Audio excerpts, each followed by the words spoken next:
Kita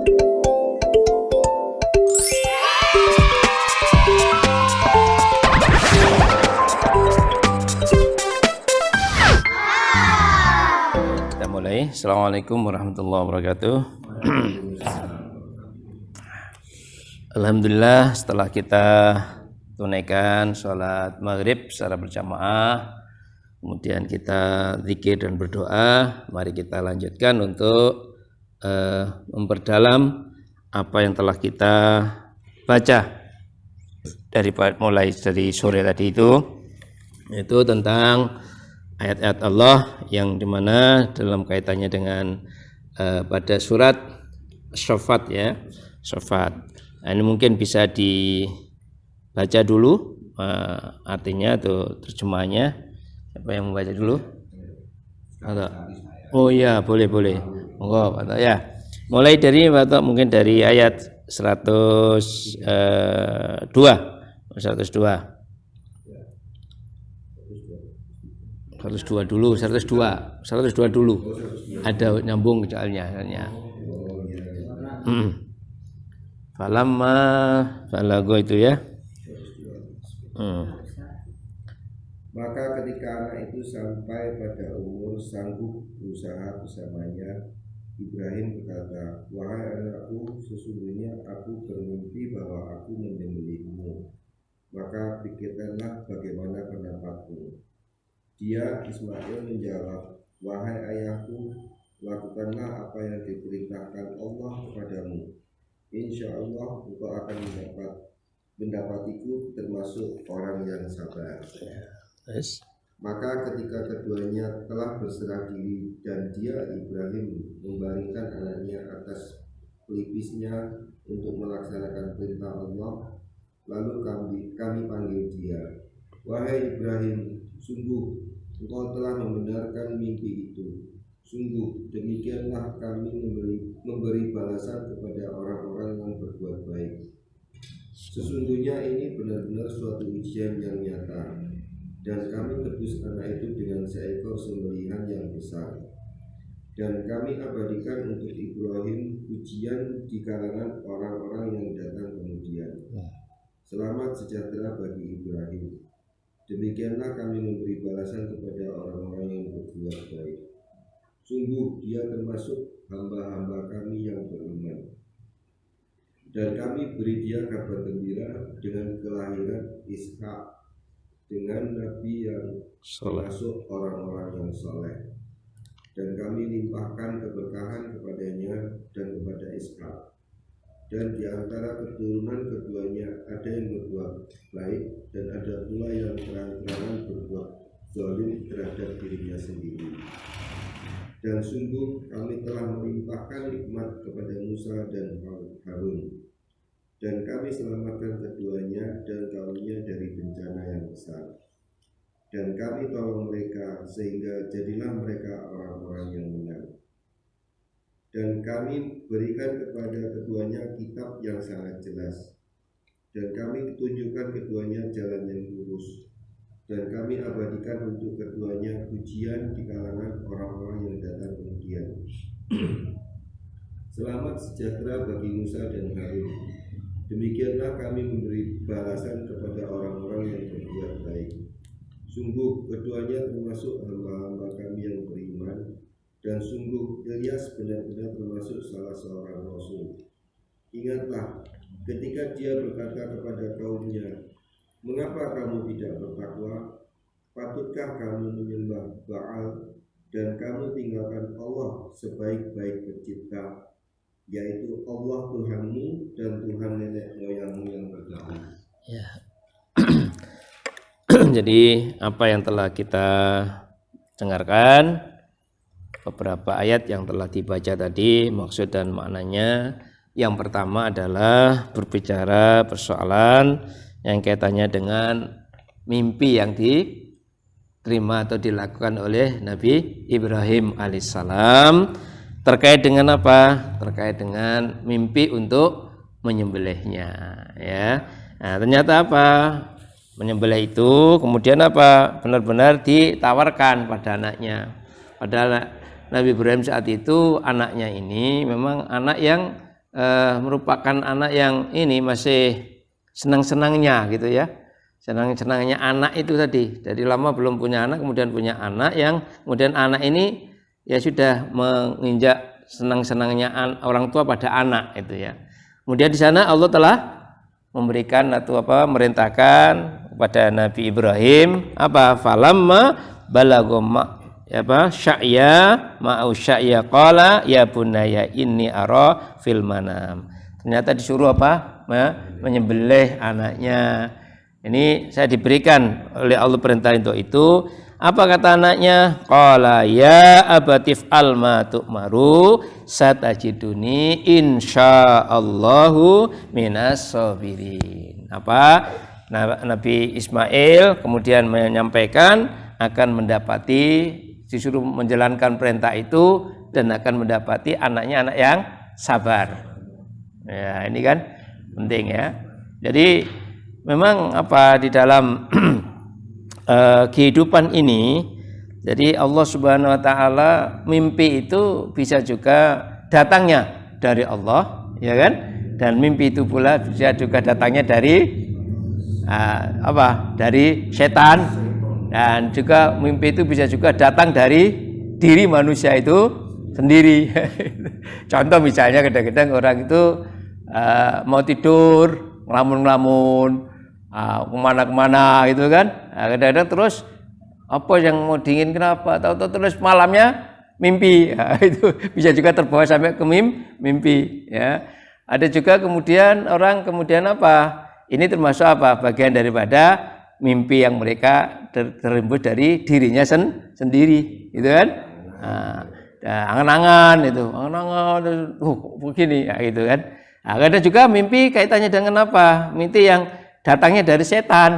Misalkan ada itu mimpi dengan setan itu ya misalnya orang disuruh melakukan satu perbuatan yang tidak baik, misalnya itu karena ada itu. Ada orang mimpi, kemudian mimpi kamu supaya jadi orang sakti, kamu tempeleng ibumu, kamu pukul orang tuamu, misalnya kayak gitu. Itu kan ajaran ada setan, itu kan. Ada pula mimpi yang kemudian menuju kepada kemaslahatan, kebaikan. Mungkin mimpi itu termasuk mimpi yang menjalankan apa yang telah diperintahkan oleh Allah. Misalnya Misalnya contoh kita mimpi yaitu mendapatkan sesuatu yang menyenangkan, itu kan, menggembirakan. Apa mimpi kemarin tahu-tahu mimpi kita ini kok di Mekah misalnya, itu kan, menjalankan ibadah di Mekah sana, misalnya mimpi begitu. Itu mungkin bagian daripada bagian daripada petunjuk dan bimbingan dari Allah Subhanahu wa taala. Karena Anda akan tahu dalam kehidupan ini katanya dengan menjalankan ibadah tadi, melainkan Allah yang memberikan. Nah, termasuk Nabi Ibrahim alaihissalam mimpi diperintahkan karena yakin bahwa perintahnya itu adalah untuk untuk menyembelih anaknya adalah perintah Allah, maka ini perlu dilaksanakan. Dan ternyata kaitannya dengan itu adalah kaitannya dengan menyembelih daripada Ismail itu tadi dikatakan insyaallahu minas sabirin. Kemudian kaitannya dengan menyembelih, kaitannya dengan ini sehingga Allah Subhanahu wa taala telah menjalankan, dari Ibrahim telah menjalankan pada Nabi Ismail, kaitannya itu falamma aslama tallahu lil jabin. Kemudian mempersiapkan ya dibawa ke tempat yang dimana tempat itu kemudian untuk disembelih. Tapi di dalam proses untuk tempat daripada mau disembelih itu dalam perjalanannya itu ternyata kan banyak daripada godaan, banyak daripada rintangan-rintangan. Siapa yang merintangi? Ya setan. Nah itu setan yang menganggap, setan supaya menghalang-halangi lah. Ibrahim kamu itu apa? Bagaimana kira-kira dalam posisi sarafnya bagaimana, pokoknya macam-macam bahasa-bahasa yang tidak enak. Anaknya kok mau disembelih, mau dibuluh, itu kan. Ya itu kan. Nah, tapi akhirnya di sana dengan terjadilah yang namanya kemudian ada namanya lempar jamarot. Nah, itu kan daripada apa? Godaan-godaan setan tadi itu untuk supaya Nabi Ibrahim tidak jadi menyembelih daripada Nabi Ismail. Nah, tapi kemudian apa? Perjalanan itu ternyata dilaksanakan di sini dalam ayat ini. Maka ketika keduanya telah berserah diri, jadi betul-betul tawakal menyerahkan diri kepada Allah. Maka dua hal ini penting dalam mengisi kehidupan. Itu apa?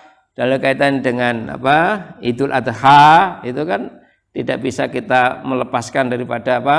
Peristiwa yang terjadi, yaitu pada sejarahnya Nabi siapa? Nabi Ibrahim. Kan tidak bisa kan dipisahkan. Maka dua hal, tiga hal yang harus ada dalam kehidupan di dalam Idul Adha itu, mengambil pelajaran yang dibawa oleh Nabi Ibrahim alaihissalam, bahkan untuk nabi-nabi selanjutnya. Begitu pula kaitannya dengan berkorban itu sendiri, itu juga termasuk sudah diamalkan oleh orang-orang yang atau nabi-nabi terdahulu sebelum Nabi Ibrahim. Maksud Nabi Adam itu kan sudah melaksanakan apa? Perintah untuk menjalankan korban. Tapi kemudian secara jelasnya kemudian digambarkan oleh Allah yang dibawa oleh Nabi Ibrahim tadi itu. Jadi Nabi Adam kan sudah memerintahkan anaknya, perintah untuk apa? Memberikan korban, ya. Nah, korban dengan sedekah, satunya petani, satunya apa? Peternak. Yang petani kemudian apa? Disuruh memberikan pengorbanannya, korban kaitannya dengan hasil pertaniannya itu. Karena dalam proses itu tidak ditemukan manusia yang lain, maka apa? Korbannya diberikan kepada apa? Ditaruh di di gunung atau ditaruh di tempat-tempat di mana tempat itu untuk diambil oleh siapa? Dimakan oleh siapa? Para binatang, burung macam-macam itu sudah ada. Burung macam-macam itu semuanya sudah ada. Jadi kan setelah Allah, jadi makhluk alam ini kan sudah diciptakan oleh Allah sebelum manusia ini ada. Kan itu kan? Kemudian manusia diciptakan, Adam diciptakan, kemudian Adam kemudian apa? Ditunjukkan beberapa nama-nama yang ada dalam alam dan sekitarnya ini. Kan gitu kan? Jadi berarti kan alam ini sudah ada. Itu alam sudah ada. Jadi sudah ada duluan, alam ini sudah diciptakan oleh Allah, baru kemudian Allah menciptakan Nabi Adam. Kemudian proses apa? Kalau di dalam hadis Rasulullah SAW, kalau kita memperhatikan Nabi Adam itu kalau ada salah dalam satu hadis disebutkan tingginya itu 30 meter. Sopir 30 meter gitu. Pak Bambang berapa meter nih Pak Bambang ini? Kayaknya sampai 2 meter ya paling. Pas Aga ini paling tinggi berapa ini Mas Aga? 3 meter. Enggak, kalau 1/8, 1/9 gitu Mas Aga. Iya, gitu. Iya, nah ini 30 meter ya Pak. Ini apa Imam Bonjol berapa meter kayaknya dari atas ini Imam Bonjol. Oh, kurang 30. Itu kalau dalam bahasa hadisnya itu 60 hasta. Jadi 60 hasta kan segini ya. Nah, ini kalau 60 kan berarti kan 30-nya. 30 kan satu apa? Hah? Nah, ini kan kalau 30 kan misalkan sampai 1 meter ya. Nah, itu sampai 60 hasta. Nah, itu kurang lebih berapa? 30 meter. Beberapa orang ini dijajar berapa kali orang ini gitu, misalnya kita orangnya itu 1,5 ya, karena dikalikan aja berapa jumlahnya, berapa orang dijajar 20 orang ya. 3 kali lebar masjid ini. Hah? 3 kali lebar masjid ini. Oh, 3 kalinya ya Bapak, tingginya, Masya Allah ya.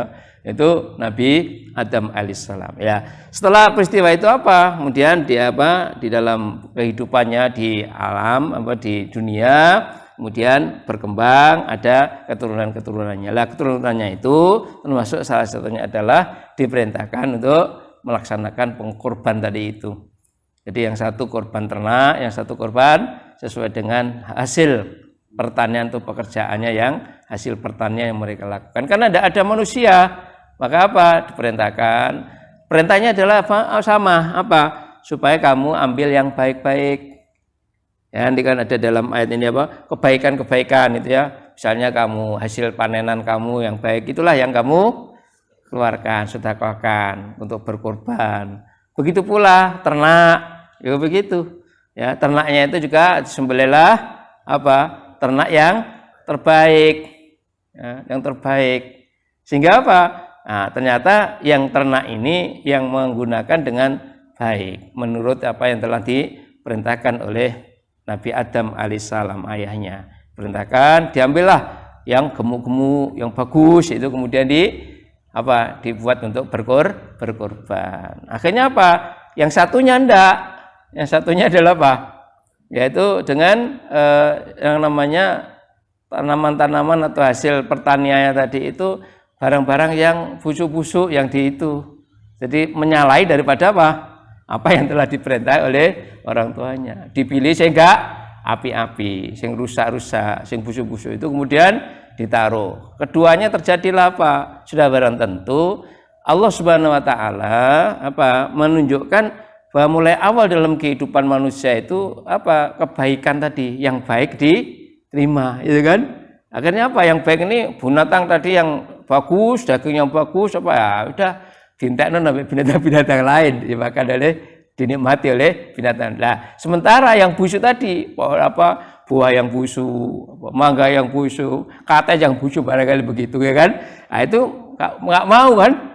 Binatang nggak mau ngapain makan busuk ini? Baunya aja kan dia nggak mencium baunya kan nggak gelem. Akhirnya kan terus itu terjadilah kemudian perselisihan di antara kedua hamba dalam kehidupan di sana. Persoalan kaitannya dengan apa? Satunya menganggap bahwa ini amalku tidak diterima, yang satunya diterima. Ini persoalan begitu apa sebabnya? Ya kesalahannya siapa?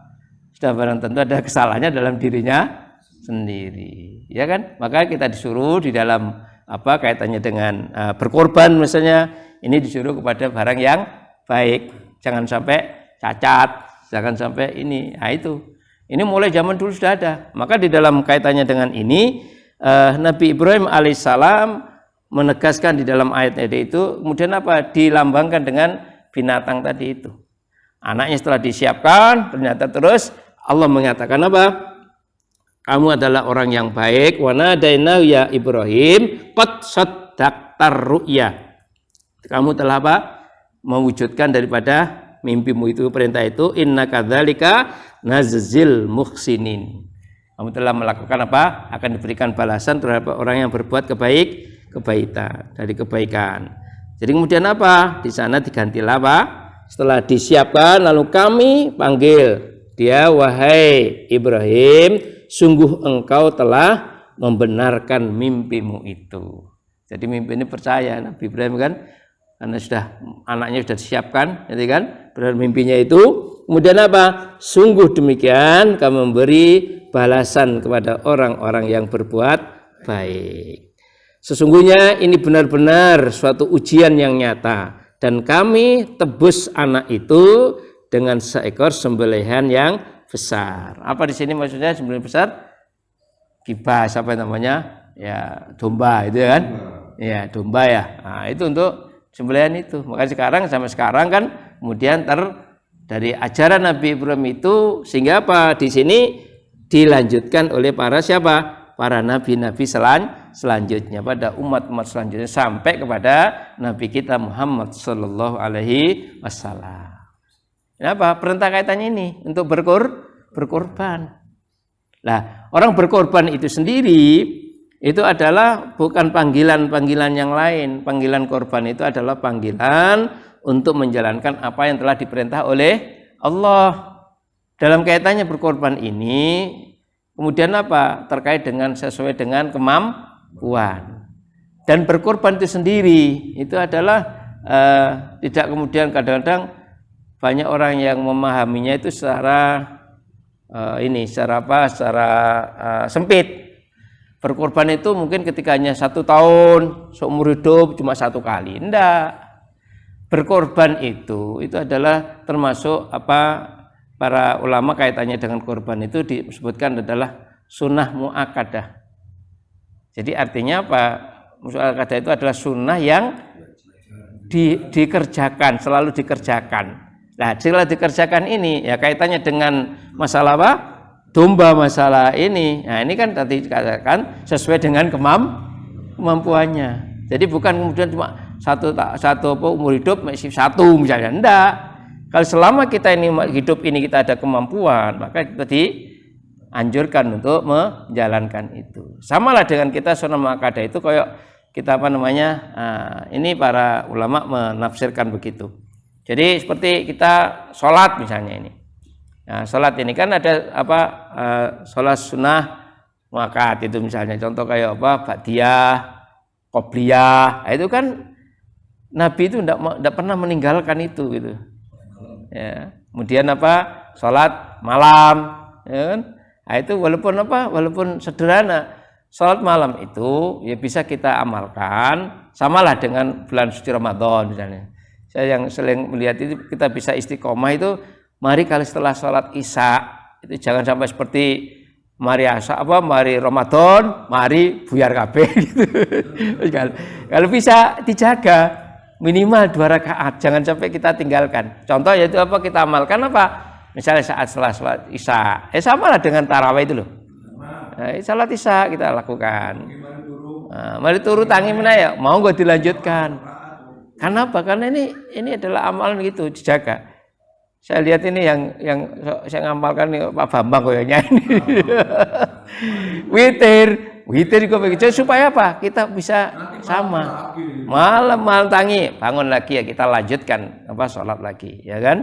Lebih banyak kita sholat. Karena sholat sunnah itu, maka di dalam satu hadis Rasulullah Sallallahu Alaihi Wasallam itu bagian daripada kunci kaitan dengan kunci pintu surga itu adalah sholat malam. Jadi berarti kemarin sudah saya sampaikan ya. Jadi Nabi memanggil, ya ayyuhan nas, wahai sekalian manusia, afsus salam, ya kan? Salam, memberikan salam itu. Salam itu kemarin sudah kita bahas ya. Salam itu adalah termasuk apa? Apa itu? Kuncinya surga. Salam ini, assalamualaikum. Salam ini sudah mulai ada dalam manusia yang pertama, mulai Nabi Adam sudah ada. Seperti tadi saya sampaikan bahwa Nabi Adam itu dicatatkan berapa tadi? Berapa tadi? 30 meter, ya kan? Setelah diciptakan Nabi Adam itu, kemudian Nabi Adam ini disuruh sama Allah, diperintah oleh Allah untuk mengucapkan salam. Jadi ajaran salam ini dari Allah. Pada siapa? Pada para malaikat. Malaikat dikandani sama Nabi Adam, salam Nabi Adam. Assalamualaikum. Jadi malaikat pada berkumpul ya kayak majelis begini kumpul-kumpul. Nabi yang diperintah oleh Allah berikan salam.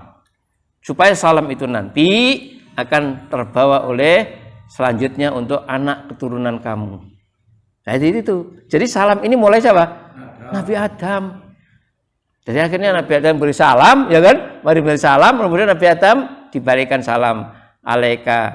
Alaikassalam, bahwa salam ini untukmu Nabi Adam warahmatullahi wabarakatuh. Nah, para malaikat menjawab semacam itu. Ya, sampai Allah menyatakan kemudian salam itu nanti akan dilanjutkan, dipakai oleh siapa? Umat anak keturunanmu, maksudnya ya umat manusia selanjutnya. Dan sampai sekarang kan? Jadi mulai. Kenapa? Ya, iya, ada Muslim dong. Ini kan tadi kan banyak dari kita salamun alaikum, salamun ala Musa, selamat Musa, ada kan? Nanti bahkan salam ini. Jadi nanti pertama Nabi menekankan afsus salam, sebarkan salam. Salam kan kemarin sudah kita bahas. Salam itu disampaikan pada siapa saja yang kita kenal maupun tidak kenal. Tapi bila mana kita sudah mengenal adalah apa? Bila mana kita beda agama tidak boleh mengucapkan salam. Tapi kalau orang kemudian campuran boleh. Nah, pernah Nabi itu. Jadi pernah ada kaitannya dengan mengucapkan salam pada orang campur. Ya misalnya kan seperti sekarang kan banyak itu. Apa itu? Ketika dalam pertemuan RT atau rapat RW atau kantor, ini perkantoran, polisian mau pada pertemuan, itu kan assalamualaikum itu kan semua, tidak semua di dalam itu ada Muslim semua, ada yang lain Muslim. Tapi kalau yang lama itu kalau yang memimpin rapat Nah, pakai salam assalamualaikum. Itu kalau ya itu ini. Itu. Nah, ini enggak Pak Bambang. Itu kan mungkin dia itu adalah mengamalkan. Loh, kalau mengamalkan jadi Islam kan enak. Pancet aja. Maka itu apa yang harus kita, maka dalam hal kaitannya ini akan terjadi. Memang sudah sudah ditegaskan. Gak boleh. Haram hukumnya kita menjawab apa? Alaikum. Udah. Assalamualaikum warahmatullahi. Nah, itu aja. Ngamuk. Nah, itu gak ngerti soalnya. Ngamuk. Oh, seneng nono. Jadi ini ya apa tadi? Memang zaman Rasulullah itu pernah, Nabi itu pernah jalan lewat gitu. Ternyata di situ ada orang Muslim, ada orang Yahudi, ada orang Nasrani di dalam kumpul-kumpul itu. Nabi salam, assalamualaikum warahmatullahi wabarakatuh. Ya otomatis mereka yang menjawab itu. Ya itu diperbolehkan. Tapi kemudian kebalikannya, ketika kita memimpin rapat kemudian kita dari orang lain yang memberikan salam, kita tidak boleh menjawab salamnya kecuali assalamualaikum, alaikum. Jawabannya alaikum. Jawab itu, tapi hanya untuk dirinya sendiri. Jadi salamnya itu bukan untuk kita, karena dia tidak bisa untuk mendoakan. Karena apa? Beda jalurnya. Tidak akan bisa mendoakan selamat. Tidak bisa, ya, tidak bisa. Ya ini yang Jadi kemudian ternyata salam itu di dunia ini diamalkan oleh setiap umat manusia. Ya. Ada yang Muslim. Pidato. Assalamualaikum. Beda dengan ada terus yang itu nabi anyar rokok itu ada. Jadi itu kan ya sama, itu kan ya kita menengahi kan lapo kada itu. Enggak usah disebut Pak itu. Kalau gitu kita enggak. Jadi dia mendoakan kita. Kalau memang itu caranya adalah di luar agama kita, maka tidak akan sampai pada kita. Kalau kita di dalam pertemuan hanya cukup kita mengucapkan assalamualaikum warahmatullahi wabarakatuh. Selesai ya, enggak usah yang lainnya ya. Iya. Kan soalnya ada tuh salam sejahtera, terus kami kabar, terus rahajeng. Bukan. Oh. Jadi itu Pak, itu bukan itu itu kan ya budaya tadi itu. Nah, itu bukan salam. Kalau salam yang kita miliki kan sudah diatur oleh Allah, mau begitu pula diatur oleh Rasulullah sesuai dengan. Jadi salam itu misalnya kita misalnya memimpin rapat situ ada orang macam-macam, sudah salam aja. Assalamualaikum warahmatullahi wabarakatuh. Nah, mereka kan jawab yang sesama Muslim, yang tidak Muslim ya mungkin menjawab silakan itu. Tapi itu pertama. Bila mana kebalikannya, ketika kita di dalam satu audiensi kemudian orang di luar kita memberikan salam pada kita, maka kita jawabnya cuma tadi alaikum. Tidak boleh alaikum warahmatullahi wabarakatuh begitu.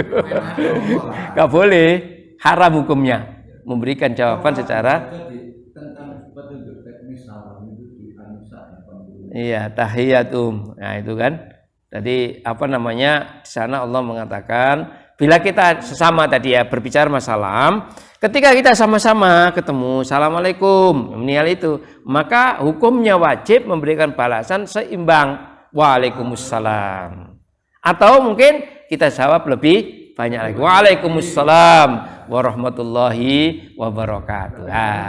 Kemudian lebih bagus. Tapi minimal seimbang. Nah, itu yang dimaksud Pak Bambang di dalam An-Nisa tadi itu. Tahiyatum ya. Coba menjawab. Dan apabila kamu dihormati dengan suatu salam penghormatan, maka balaslah penghormatan itu dengan yang lebih baik, atau balaslah penghormatan itu yang sepadan dengannya. Sungguh Allah memperhitungkan segala sesuatu. Jadi kalimat salam itu, Bapak dan sekalian, itu adalah kenapa akan menjadi ini. Jadi salam itu nanti mulai dari Nabi Adam diturunkan diciptakan sampai kepada sekarang di dunia ini, maka salam ini juga akan kembali kepada apa? Nanti sampai di surganya Allah itu juga salam ini akan dibaca. Salamun alaikum bima sobartum. Coba surat apa itu Mas Yusuf? Assalamualaikum. Al-Hadid kalau tidak salah itu. Bima. Salamun alaikum Salamun. bima sabartum. Alaikum Bima sobat. bima sabartum wa ni'ma uqbadar itu Sobartum itu kan sudah sabar. Salamun alaikum. lam yaqul. Salamun alaikum bima sabartum. Salamun alaikum. Jadi selamat. Nah, itu malaikat nanti itu Ar-Ra'd ya kan? Ayat 22, ayat 24 ya, 25. 24 ya. Ar-Ra'd. Ya surga kan? Mengucapkan Nah, salamun alaikum bima Reuni di surga. tempat kesudahan itu. nah coba. Jadi kan ternyata salam itu juga nanti dibawa oleh malaikat selanjutnya di dalam surga. Para nih assalamualaikum bima sejahtera kamu selamat sejahtera bima sobartum kamu sabar di dunia melaksanakan ibadah melaksanakan berbuat kebaikan itu kan sabar itu kan menentukan jadi siapa Nabi Ismail mau diperintah oleh Allah untuk sembelih bapaknya bima sobartum dia apa sabar. Jadi sabar ini adalah penentu daripada itu ya kan. Nah, kemudian apa berikutnya adalah kaitannya dengan ini sudah clear ya apa yang saya bahas tadi kaitannya dengan setelah salam afsus salam yang kedua apa wa'at imut to'am itu adalah amalan surga itu apa suka menolong suka memberi sesuatu itu adalah bagian daripada amalan surga. Yang ketiga adalah wasilul arham menyambung tali persaudaraan silaturahim ya itu adalah amalan surga orang ahli surga. Kemudian yang keempat ya ini yang dibahas tadi itu wasallu bil laili salat malam wan nasu niyam sementara orang lain ngantuk tidur. Nah ini mau salat malam ini bermakna adalah apa dimulai daripada apa waktu isya salat malam. Jadi malam itu salat malam itu waktu isya ya wajib itu subuh itu kan dan waktunya itu malam itu mulai isya itu tadi. Nah, itu. Makanya bisa diamalkan, bisa juga mari sholat isya. Mari setelah itu kita laksanakan apa? Sholat malam 2 rakaat, witir mau isya. Iya, itu termasuk amalan yang dijaga oleh Abu Bakar. Sebelum tidur beliau sudah senantiasa mengamalkan itu. Sudah witir dulu dan sebagainya. Nah, barangkali enggak mau silakan mungkin 2 rakaat ya kan? Dilanjutkan witir misalnya begitu. Atau 2 rakaat saja nanti apa witirnya nanti ketika malam. Nah, itu silakan. Pokoknya kalau bisa dijaga istiqomah. Kalau mau komplit, nah 2 rakaat kemudian ditambah lagi witir 3 rakaat. Wah, sudah bagus ya. Nah, seandainya kemudian ya Ditambah supaya terima anak-anak. ya. Tidak tahu bahwa doanya orang itu. Jadi dia beragama kata Kristen, Katolik, Buddha beragama. tapi tidak diterima. Wa may yabtaghi ghairal islami dina. Baca di surat Ar-Ra'd ayat 14. Ya, Ar-Ra'd. Tadi sama dengan coba. Jadi apa amalan-amalan itu tidak akan diterima. Hilang. Coba, Yusuf. Hanya kepada Allah doa yang benar. Berhala-berhala yang mereka sembah selain Allah tidak dapat mengabulkan apapun bagi mereka. Tidak ubahnya seperti orang yang membukakan kedua telapak tangannya ke dalam air agar air sampai ke mulutnya. Kaiso. Itu tidak akan sampai ke Kaiso. Dan orang-orang kafir itu hanyalah sia-sia. Sia-sia benar. Karena Tuhan mampir aman amin. Jadi tidak akan sampai Ar-Ra'd ayat 14. Ya kan? Jadi artinya bagaimana Bapak dan sekalian? Jadi maka ini pertama, jadi Nabi salam itu tadi, kemudian silaturahmi dan salat. Nah, itu apa? Nabi melanjutkan tadkhulunal jannata bisalam. Maka dia akan masuk ke dalam surga dengan sejahtera tadi itu bisalam, ya kan? Tadkhulunal jannata bisalam. Ini salamnya bisa gitu. Dengan sejahtera. Ya, karena apa? Karena dia sabar di dalam hidupnya mengamalkan apa? Hablum minallah dengan baik dan hablum minannas. 3 hablum minannasnya, ya kan? Apa tadi? Salam. Ya, kemudian apa? Suka menolong, sedekah macam-macam tadi itu. Kemudian yang ketiga apa?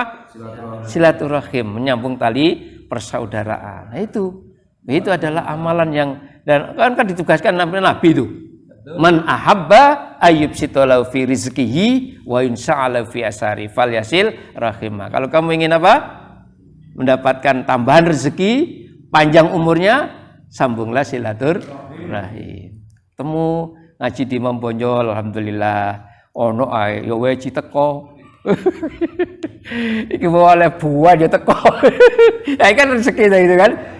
Kira-kira kita membayangkan enggak kalau apa Pak Agus ya Pak siapa? Pak Agus ini enggak apa sini nggawa jajan BCA nih mau. Enggak mungkin, enggak ada itu.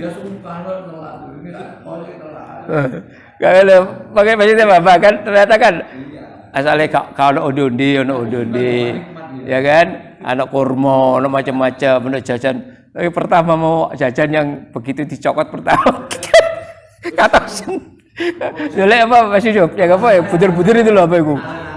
Oh, untune Kak, untune. Apa? Giginya ompong, kemudian apa? Giginya bagus.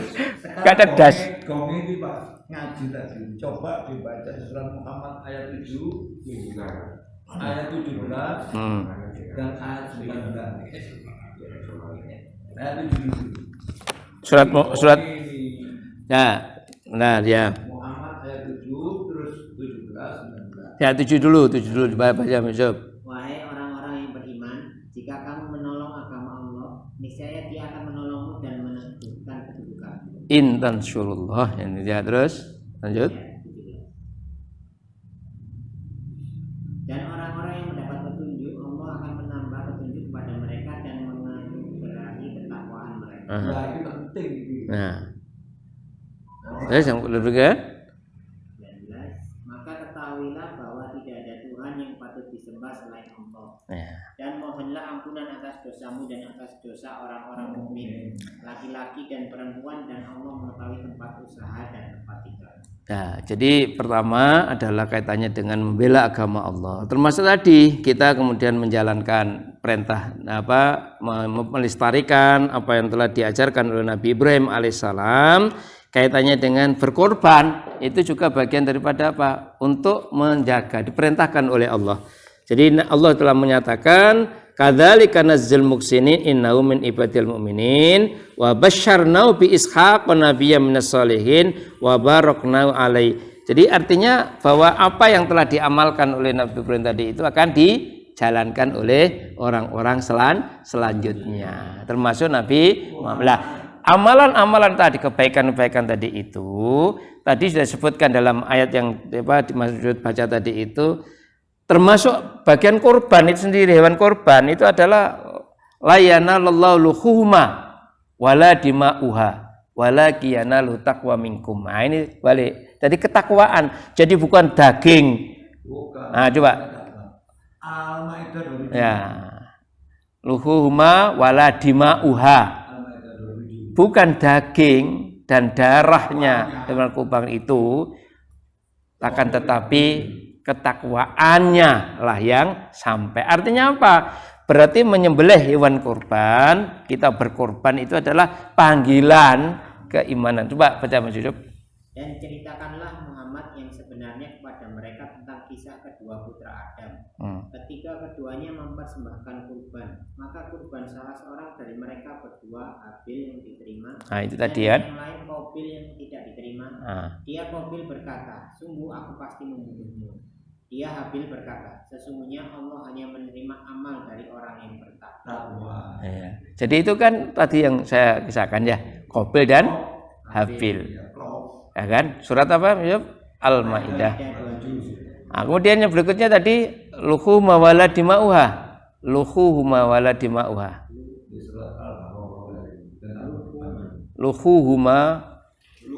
Luhuma wala dima'uha. Uha. Ya, betul. Ya, Al-Hajj. Coba.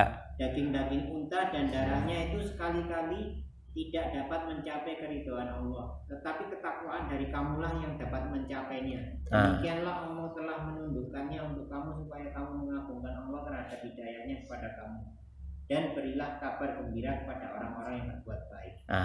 Jadi itu Al-Hajj. Al-Hajj 37. Jadi daging ya, dari unta, daging apa untuk korban, untuk apa dam, untuk apa, itu tidak akan sampai, melainkan apa mereka yang telah mengamalkan itu dengan panggilan keimanan dan ketakwaan kepada Allah Subhanahu. Jadi yang mendorong manusia itu menjalankan korban itu adalah panggilan keimanan dan ketakwaan, bukan mana-mana, bukan kemudian apa besar kecilnya daripada dagingnya itu. Ya, memang semuanya kata Nabi, semua apa yang ada di dalam berkorban itu semua akan dapat apa? Dapat pahala, ada kebaikan-kebaikannya. Tetapi kebaikannya itu tidak kemudian dari daging dan darah tadi itu, tetapi yang mendapatkan kebaikannya adalah karena panggilan hati yang untuk menjalankan keimanan tadi itu. Oh ya, sekarang saya dikasih oleh Allah masih kemampuan, mampu saya beli kambing harga 1,5 juta. Ada nggak kira? Jadi cempe ya. Ya mungkin 2 juta, 2,5 juta lah paling ya, 2,5 juta lah. Oh ya, karena itu lebih baik.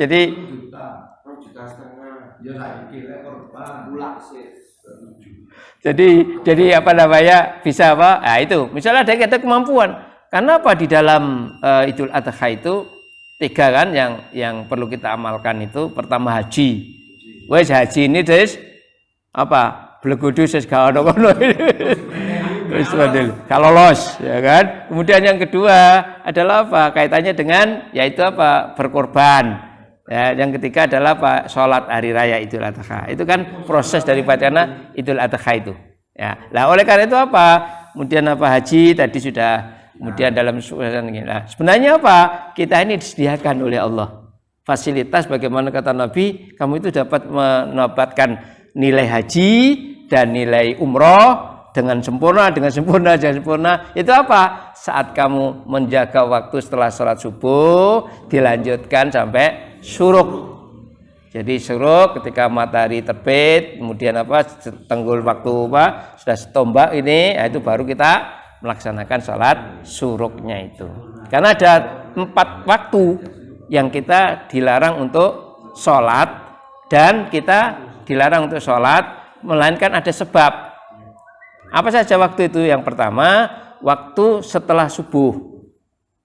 Waktu setelah subuh itu. Sebab itu enggak boleh kita sholat apa-apa ya. Melainkan ada sebab. Misalnya kita sholat jenazah waktu subuh, habis subuh boleh. Ada sebabnya itu.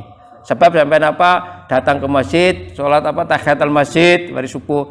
Ya boleh kayak gitu. Ada sebabnya gitu ya. Tapi kalau mari sholat subuh, kita diam kemudian enggak ada sholat lagi yang diperintahkan. Enggak boleh, dilarang. Kemudian yang kedua adalah waktu apa? Waktu syuruk itu. Jadi waktu syuruk itu tidak boleh kita sholat sampai menunggu waktu apa 10 menit atau aku syuruk itu kan pas meletak itu muncul munculnya syuruk. Sesudah Nabi pernah melaksanakan itu. Ditegur oleh umat Nabi, awakmu lu jare mari sholat subuh kan. Itu boleh. Itu akan sebab itu kan. Ada sebabnya, itu boleh. Misalnya dengan tahu-tahu durung sholat qobliyah subuh, ya kan? Tahu tuh. Ada yang nak wudu. Jadi dia pas setelah subuh, dia menunggu kajian, uzur kan? Dia wudu lagi. Masuk masjid dia sunah wudu, boleh? Syukur wudu. Boleh. Itu kan sebabnya kan. Sebabnya kan apa? Sebabnya kan Anda syukur wudu. Sebabnya syukur wudu. Jadi waktu ya, tadi waktu 2 kan? 1 setelah subuh. Tapi setelah subuh tadi itu, tapi ini diperbolehkan tadi yang sampaikan Pak Bambang tadi, Nabi itu setelah qobliyah itu tidak ketinggalan karena dia saking pentingnya. Karena ganjarannya pahalanya berapa? dunia dan isinya ya. Dan Nabi tidak mau ketinggalkan itu. Ya makanya kan muakat itu ada. Jadi Nabi itu, tapi ini tidak boleh kemudian gawe terus, tidak boleh. Ya, sekali waktu mungkin ada udzur syar'i ya itu boleh kan. Nah, kemudian yang kedua, ketiga, waktunya adalah waktu ini waktu zawal, waktu ini posisi. Yang ketiga, posisi daripada ini. Ada 5 ya, posisi ini, posisi matahari kencang gitu loh. Sebelum kan kita bisa naruh badan kita ini kawan ayang-ayangi, itu tidak boleh sholat. Ya, kemudian waktu berikutnya adalah waktu asar ba'da asar, tidak ada sholat, melainkan ada sebab tadi, misalnya ada sholat mari asar, ono sholat jenazah, tidak apa-apa, boleh. Tapi waktu asar persis tidak boleh sholat, ada sholat lagi yang dituntunannya. Yang kelima adalah yaitu ketika matahari tenggelam, tenggelam itu tenggelam ya, karena itu tidak boleh untuk melaksanakan ibadah sholat. Itulah beberapa. Jadi penting ya untuk udah kurban. Ini sebentar lagi ini mau udah masuk hari raya kurban. Barangkali kita ada iya.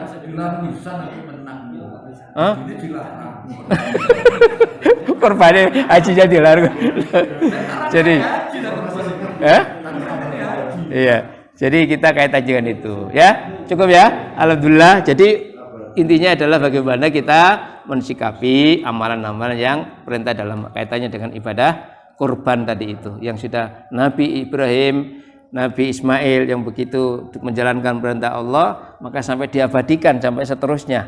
Nah, dan kurban itu sendiri sudah berada di dalam sebelum adanya kehidupan selanjutnya. Itu Nabi tadi yang surat Al-Maidah ya 27 ya, Nabi Abu Adam merintahkan anak yang sudah saya ceritakan tadi. Mungkin itu, mudah-mudahan ada guna manfaatnya dan bisa menambah keimanan kita ya kan, menambah tadi amalan-amalan ibadah tadi ya, jangan sampai ketinggalan ya. Sholat muakat tadi itu sampai Nabi qobliyah subuh itu sampai penadaran jalankan, jangan sampai ditinggalkan. Sekian dulu dan kita akhiri dengan doa mohon pada Allah Subhanahu wa taala. Akhirnya dengan kafaratul majlis, subhanakallahumma bihamdika asyhadu an la ilaha illa anta astaghfiruka wa atubu ilaik. Billahi taufiq wal hidayah. Assalamualaikum warahmatullahi wabarakatuh.